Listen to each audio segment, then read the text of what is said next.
प्रिय विद्यार्थियों, नमस्ते। मैं डॉक्टर संपत राम रैगर, आचार्य राजनीति विज्ञान, SRP गवर्नमेंट कॉलेज बांदीकुई। आज हम BA पार्ट 3 के प्रश्न पत्र प्रथम में पाश्चात्य विचारकों में जॉन लॉक का अध्ययन करेंगे। जॉन लॉक का जन्म 1632 में हुआ और इनकी मृत्यु 1714 ईस्वी में हुई। इनके जीवन परिचय की बात करते हैं तो हम ये पाते हैं कि हॉब्स के बाद ब्रिटिश राजनीतिक चिंतन में सबसे ऊंचा स्थान रखने वाले और उनके प्रति मत प्रकट करने वाले जॉन लॉक का जन्म मध्यम वर्गीय परिवार में सोमरसेट काउंटी के रिंगटन नामक स्थान पर 1632 ईस्वी में उस समय हुआ जब पार्लियामेंट राजा चार्ल्स प्रथम से अपने अधिकारों के लिए संघर्ष कर रही थी। उसके होश संभालते ही इंग्लैंड का गृह युद्ध यानी 1642 से लेकर के 1659 तक चला प्रारंभ हो गया। उसका पिता 1642 ईस्वी में पार्लियामेंट की ओर से लड़ने वाली सेना में स्वयंसेवकों की एक कंपनी का कप्तान बना। लोग ने लिखा है कि जब मुझे होश हुआ तो मैं अपने आप को तूफान में पाया, यानी ये मानता है कि जब मैंने होश संभाला तो इंग्लैंड में युद्ध हो रहा था, तो उसको वो तूफान की संज्ञा देता है। 1658 ईस्वी में ऑक्सफोर्ड विश्वविद्यालय से MA करने के बाद वह यूनानी भाषा और इसके साथ साथ काव्य शास्त्र और दर्शन शास्त्र का शिक्षक बना। ये काम उनको पसंद नहीं आया और उसकी जगह उसने चर्च का पुरोहित बनना चाहा, पर उसका कठोर नियंत्रण उसके लिए सह नहीं सका और इसी कारण उसने 1660 ईस्वी के बाद ऑक्सफोर्ड के उस समय के जो प्रसिद्ध चिकित्सक डेविड थॉमस थे से चिकित्सा शास्त्र का ज्ञान प्राप्त किया और शीघ्र ही वो डॉक्टर बन गया। डॉक्टर बनने पर ही वह स्वयं आजीवन बीमार रहा। कैसी विडंबना है, खुद डॉक्टर था और जॉन लॉक आजीवन बीमार रहा। और इसके संबंध में उसका ये कहना था कि स्वास्थ्य मेरी ऐसी प्रेयसी है कि चिरकाल तक उसे रिझाने पर भी मैं उसकी कृपा नहीं पा सका। और 1666 ईस्वी में लोक के संपूर्ण जीवन पर प्रभाव डालने वाली एक घटना घटित हुई। उस समय के जो घटना थी वो ये थी कि उस समय के प्रसिद्ध जो राजनीतिज्ञ तथा हिग यानी उदार दल के जो संस्थापक थे, लॉर्ड एस्ली, बाद में वो अर्ल ऑफ सैफ्ट्सबरी, यानी अपने इलाज के लिए वो डेविड थॉमस के पास ऑक्सफोर्ड आए। थॉमस द्वारा लोक का परिचय एस्ली से हुआ और वो इसके इतने प्रसन्न और प्रभावित हुए कि 1669 में उन्होंने लोक को लंदन लाकर उसका चिकित्सक बनने को कहा। उससे लोक को ब्रिटिश राजनीति के तथा इसके साथ साथ ही राजनीतिज्ञों के घनिष्ठ संपर्क में आने का अवसर मिला। यही कारण था कि उसको इस प्रकार का अवसर मिला। एस्ली पार्लियामेंट की ओर से राजा के विरुद्ध लड़ने वाली सेनाओं के फील्ड मार्शल, संसद के अधिकारों के प्रबल समर्थक और इसके साथ ही उदारवाद के परम भक्त राजनीतिज्ञ थे। लॉक 15 वर्ष तक उसका सचिव रहा और 1672 में लॉर्ड चार्ल्स बनने पर सैफ्ट्सबरी ने उसे कुछ सरकारी पदों पर भी रखा, किंतु 1673 में राजा अपनी प्रेषियों को दिए जाने वाले रुपयों की अदायगी में बाधा डालने के कारण सेफ्ट्सबरी से रुष्ट हो गया और सेफ्ट्सबरी के साथ लोग को भी सरकारी नौकरी छोड़नी पड़ी और वह अपनी क्षय या दमे के इलाज के लिए फ्रांस चला गया। और इसके साथ ही 1679 ईस्वी में सेफ्ट्सबरी से दोबारा पदारूढ़ होने पर लोग फ्रांस से लौट करके उसके साथ काम करना चाहा, किंतु 1681 में राजा पुनः सेफ्ट्सबरी से रुष्ट हो गया। और क्योंकि वह उसका जो कारण था वो ये कारण था कि प्रोटेस्टेंट धर्मावलंबी व्यक्ति को राजगद्दी पर बैठने के षड्यंत्र में संलग्न था, उसे इंग्लैंड छोड़ना पड़ा। यही कारण था कि इंग्लैंड छोड़ना पड़ा और लोग को स्वदेश में आने अपने प्राण संकट में प्रतीत होते हुए तो वह हॉलैंड भाग गया। हॉलैंड में जब उसे ये आशंका हुई कि वहाँ की सरकार उसे पकड़ करके और ब्रिटिश सरकार को सौंप देगी, तो उसको ये लगा कि ऐसा हो सकता है, तो वेश बदल कर छिप कर रहने और उसके पकड़ कर ब्रिटिश सरकार को सौंपने का संदेशा था ही, पर इस प्रकार से वो वेशभूषा बदल करके रहा। और यही 1683 ईस्वी में उसने एक ग्रंथ लिखना प्रारंभ किया, पुस्तक लिखना प्रारंभ किया। तत्कालीन स्टुअर्ट वंश राजा को गद्दी से उतारने तथा विलियम ऑफ ऑरेंज को गद्दी पर बैठाए जाने का षड्यंत्रकारी योजनाओं में लोग ने बड़ी दिलचस्पी ली। और साथ में 1688 ईस्वी में इंग्लैंड में क्रांति होने पर उसे विलियम को इंग्लैंड बुलाने पर उसे उसकी पत्नी मेरी के जहाज़ पर बैठकर स्वदेश पहुंचा। क्रांति सफल होने पर उसे अनेक सरकारी पद दिए गए, किंतु उसका स्वास्थ्य खराब होने के कारण कोई पद स्वीकार लोक ने नहीं किया। अब हम लोग के ग्रंथों की बात करते हैं, कौन कौन सी किताबें लिखी, कौन कौन सी पुस्तकें लिखी। तो उसने राजनीति शास्त्र, अर्थशास्त्र, शिक्षा, धर्म शास्त्र, दर्शन विज्ञान, उद्यान विज्ञान आदि विभिन्न विषयों पर 30 से अधिक ग्रंथ लिखे, यानी सब क्षेत्रों में उन्होंने पुस्तकें लिखी। उसके महत्वपूर्ण ग्रंथ जो थे वो इस प्रकार से हैं। सहिष्णुता पर एक पत्र 1689 में लिखा।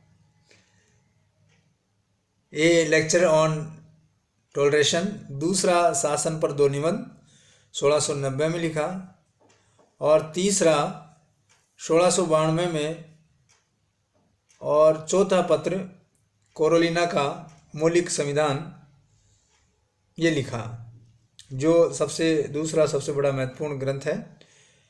ये राजा के देवी अधिकारों का प्रबल समर्थन करने वाला सर रॉबर्ट फिल्मर के 1680 ईस्वी में प्रकाशित पैट्रियार्चा का खंडन के लिए लिखा। इस प्रकार से इसके पहले निबंध में तो फिल्मर की युक्तियों का बड़े विस्तार से निराकरण किया गया और दूसरे निबंध में राज्य विषयक अपने सिद्धांतों का प्रतिपादन किया। अब हम बात करते हैं लोक के प्रमुख सिद्धांत। लोक ने कैसे कौन से सिद्धांत दिए हैं, महत्वपूर्ण सिद्धांत, उनके बारे में अध्ययन करेंगे।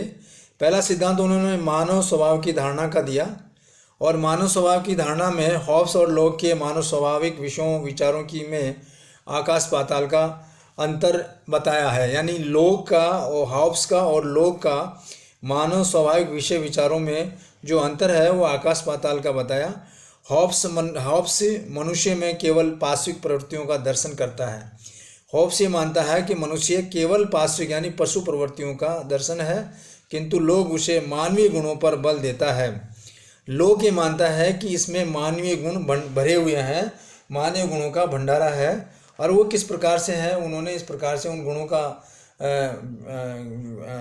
बखान किया, जिसमें पहला गुण है मनुष्य की बड़ी विशेषता बुद्धिमान तथा विचारवान प्राणी होना है। यानी मनुष्य के अंदर, और सब प्राणियों में अगर देखें तो सब प्राणियों में मनुष्य ही एक ऐसा प्राणी है जो बुद्धिमान और विचारवान प्राणी के रूप में आता है। दूसरी विशेषता, वह अपने विवेक बुद्धि से एक नैतिक व्यवस्था की सत्ता स्वीकार करता है। यानी उसमें बुद्धि है और उस बुद्धि की वजह से ही वो नैतिक सत्ता की नैतिक व्यवस्था की सत्ता को वो स्वीकार करता है और उसके अनुसार कार्य करना अपना कर्तव्य समझता है। ये भी एक बुद्धिमत्ता का है।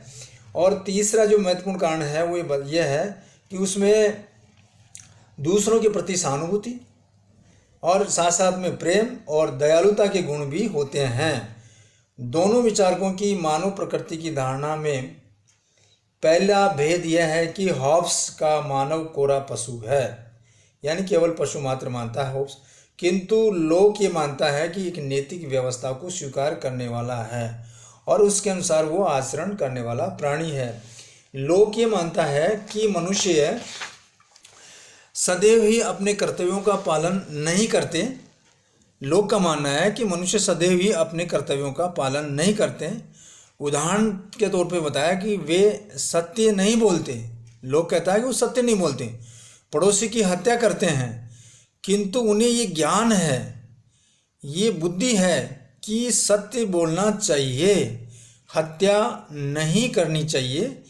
यह विवेक और ज्ञान ही उसे पशुता से भिन्न बताता है। यानी वो पशु नहीं है, उसको ज्ञान है, उसको इस बात का ज्ञान है कि सत्य बोलना चाहिए, हत्या नहीं करनी चाहिए, ये ज्ञान है।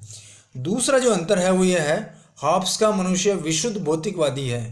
हॉब्स ये मानता है कि मनुष्य भौतिकवादी है तथा इसके साथ साथ में चार्वाक है, उसकी क्रियाओं का मूल प्रेरणा का स्रोत शरीर को सुख पहुंचाना है, ये मानता है लोग। हॉब्स मानता है हॉब्स ये कहता है कि मनुष्य विशुद्ध भौतिकवादी है और सब क्रियाओं का मूल प्रेरणा का स्रोत शरीर को सुख पहुंचाना है, किंतु लोक का मनुष्य कर्तव्यों को पुकारता है, उसके अनुसार आचरण करता है। हॉब्स का मनुष्य घोर स्वार्थी है, किंतु लोक का मनुष्य कई बार वास्तव में परोपकारी होता है। अब हम बात करते हैं प्राकृतिक अवस्था की, स्टेट ऑफ नेचर। तो इसमें हॉब्स मनुष्य के घोर स्वार्थी होने के कारण इसे सतत संघर्ष, यानी वो लगातार संघर्ष करता है, युद्ध की दशा मानता है, किंतु लोक मानव प्रकृति के संबंध में लेवियाथान के लेखक से सर्वथा प्रतिकूल मत रखने के कारण उसे युद्ध नहीं किंतु शांति की दशा मानता है। और उस शांति की दशा की क्या क्या विशेषताएं हैं, उन विशेषताओं का अगर हम जिक्र करते हैं तो इस प्रकार से हैं। प्राकृतिक अवस्था में सभी मनुष्य समान हैं, क्योंकि सभी सृष्टि के एक ही स्तर पर और सब एक ही सर्वशक्तिमान और अनंत बुद्धि संपन्न सृष्टा की कृतियाँ हैं, पहली विशेषता। दूसरी विशेषता यह है कि समानता के अतिरिक्त प्राकृतिक अवस्था की दूसरी विशेषता मानव की स्वतंत्रता है। मानव की स्वतंत्रता है, किंतु यह स्वतंत्रता स्वच्छंदता या स्वेच्छाचारिता नहीं है, क्योंकि प्राकृतिक अवस्था का नियंत्रण प्राकृतिक नियम नेचर लॉ के द्वारा होता है। बुद्धि पर आधारित नैतिक नियम ही प्राकृतिक नियम हैं। उदाहरण के तौर पे दूसरों की हत्या करना प्राकृतिक नियम के प्रतिकूल है। ये उदाहरण है कि दूसरों की अगर हत्या करेंगे तो ये प्रकृति के विपरीत है, क्योंकि इसका ज्ञान हमें इस प्रकार के तर्क से होता है, जैसे व्यक्ति अपने जीवन को नष्ट करने का अधिकार नहीं रखता, वैसे ही वह दूसरे के जीवन को नष्ट नहीं कर सकता। वह जो व्यवहार अपने लिए नहीं चाहता है, उसे वैसा व्यवहार दूसरों के साथ भी नहीं करना चाहिए। आत्मन प्रति कुलानी परेशान न समाचरित, इसके साथ ही अपना जीवन जहाँ संकट में ना हो वहाँ उसे ये चाहिए कि यथाशक्ति दूसरों के जीवन की रक्षा का प्रयत्न करें। अतः ये अवस्था शांति, सौहार्द, पारस्परिक सहयोग और आत्मरक्षा की अवस्था मानते हैं। अब आता है प्राकृतिक अधिकार की बात है। प्राकृतिक दशा में लोक के मत अनुसार सब व्यक्तियों को 3 प्रकार के यानी अधिकार दिए गए हैं, प्राकृतिक अधिकार दिए गए हैं। वो 3 प्राकृतिक अधिकार क्या हैं, जिसमें जीवन, स्वतंत्रता और संपत्ति के ये अधिकार प्राप्त हैं। जीवन का अधिकार, अब इनको विस्तार से हम जानेंगे। जीवन का अधिकार आत्मरक्षा मनुष्य की सबसे प्रबल आकांक्षा है और उसकी सब क्रियाओं का प्रावधान प्रेरक तत्व है। इससे उद्देश्य की पूर्ति के लिए किए जाने वाले बुद्धि संगत कार्य मनुष्य के विशेषाधिकार है और उसे प्राकृतिक नियमों से उपलब्ध होते हैं। इस विषय में हॉब्स के विचार मिलता है। हॉब्स का जो विचार है वो प्राकृतिक दशा में मिलता है। दूसरा आता है स्वतंत्रता का अधिकार। हॉब्स इसे सब प्रकार के बंधनों और नियमों के मुक्त होकर प्राकृतिक दशा में अपनी इच्छा अनुसार मनाना या मन माना कार्य समझता है, किंतु लोग इससे असहमति प्रकट करता हुआ ये कहता है कि इसे प्राकृतिक नियमों के अतिरिक्त अन्य नियमों से मुक्त होकर के कार्य करना समझता है, किंतु प्राकृतिक नियमों की नैतिक व्यवस्था का पालन मनुष्य के लिए आवश्यक है, जरूरी है। तीसरा है संपत्ति का अधिकार। इसका तात्पर्य प्राकृतिक दशा में जीवन को धारण करने में समर्थ बाह्य वस्तुओं पर व्यक्तिक नियंत्रण स्थापित करना है।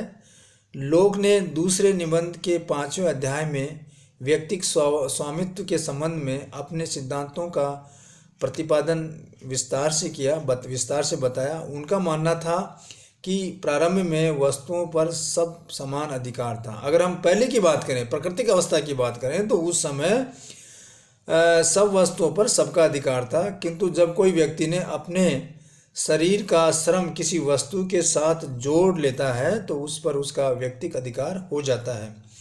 ईश्वर ने भूमि और उसकी सभी वस्तुएं सब व्यक्तियों को सामूहिक रूप से प्रदान की है। मनुष्य का शरीर ही उसके पास ऐसी संपत्ति है जिस पर उसका एकमात्र अधिकार होता है। वह जब अपने शरीर के श्रम को ईश्वर प्रदत्त सामूहिक वस्तुओं के साथ मिश्रित करता है तो वह उसे व्यक्तिगत संपत्ति बना लेता है और अतः श्रम से संपत्ति की उत्पत्ति होती है और इसे वस्तु का मूल्य निश्चित होता है। उदाहरण के तौर पे हम बात करें, जैसे भूमि पर मनुष्यों को भगवान के समान रूप से प्रदान की है। भूमि सब मनुष्यों को भगवान ने समान रूप से प्रदान की है, किंतु जब कोई व्यक्ति भूमि से मिट्टी खोदकर अपना घर बनाता है तो यह उसकी निजी संपत्ति हो जाती है। लोग इस श्रम सिद्धांत को बाद में समाजवादी विचारधारा के विशेष रूप से विकसित किया। उसका ये कहना था कि व्यक्ति को उतनी ही संपत्ति रखनी चाहिए जितनी उसका उपयोग कर सके, किंतु उसके साथ ही तत्कालीन ही भूपतियों के भूमिपति के अधिकारों को उचित ठहराते हुए उसने कहा कि व्यक्ति अपनी शक्ति और श्रम के अनुसार यथेच्छ भूमि पर अधिकार कर सकता है, यानी चाहे जितनी भूमि वो प्राप्त कर सकता है, बशर्ते कि वह उपजे हुए उपयोग कर उसे दरों के रूप में उसे भविष्य के उपयोग के रूप में एकत्रित करे। उसके सामाजिक विचारों में पूंजी और समाजवाद दोनों में कुछ मूल तत्व बीज के रूप में निहित होते हैं। व्यक्ति की संपत्ति के अधिकारों को वह इतना महत्व देता है कि वह इसी के अन्य दोनों अधिकारों को सम्मिलित करना, और उसने आगे लिखा है कि मनुष्य को स्वाभाविक रूप से ये अधिकार है कि वह अपनी संपत्ति को अर्थात जीवन, स्वतंत्रता और जायदाद यानी संपत्ति को सुरक्षित रखे। इसके साथ ही हम बात करते हैं प्राकृतिक दशा की असुविधाओं की जब हम बात करते हैं तो उसमें आता है कि प्राकृतिक दशा में प्राकृतिक नियमों के अनुसार शांति में जीवन जीने या व्यतीत करते हुए मनुष्य की 3 प्रकार की असुविधाएँ थी। उन्होंने 3 प्रकार की असुविधाएँ बताई। पहली असुविधा तो यह है कि प्राकृतिक कानून के स्वरूप की अस्पष्टता है। यद्यपि भगवान ने इसका ज्ञान सब मनुष्यों को प्रदान किया, किंतु उसकी बुद्धियों में तथा स्वार्थों में भेद होने के कारण वे अपनी व्याख्या विभिन्न प्रकार से और विविध रूपों में करते हैं। अतः इसके यथार्थ स्वरूप में संदेह उत्पन्न हो जाता है। साथ ही प्राकृतिक नियमों के अमूर्त होने के कारण उसे पहचानने में बड़ी कठिनाई होती है। दूसरी असुविधा है वो यह है कि प्राकृतिक नियम या विधान को तथा इसके अनुरूप निर्णयों को क्रियान्वित करने के लिए प्राकृतिक दशा में कोई साधन संस्था नहीं थी। तीसरा जो असुविधा थी वो ये थी कि इसमें सब मनुष्यों को न्याय करने और दंड देने का अधिकार होता है। प्रत्येक व्यक्ति अन्यायपूर्ण रीति से हत्या करने वाले को या चोर को दंड देने का अधिकार रखता है, किंतु सब व्यक्तियों के दंड देने के साधनों में तथा पद्धति में एक रूपकता और निष्पक्षता संभव नहीं है। इससे जीवन बड़ा असुरक्षित और अनिश्चित हो जाता है। अतः अनिश्चितता और गड़बड़ी को रोकने के लिए सुस्पष्ट नियम बनाने वाली और अन्य पालन करने वाली, नियमों का उल्लंघन करने वालों को निश्चित दंड देने वाली तथा निष्पक्ष न्याय करने वाली शासन सत्ता होनी चाहिए। तो वो नहीं थी, ये होनी चाहिए, ये असुविधा है।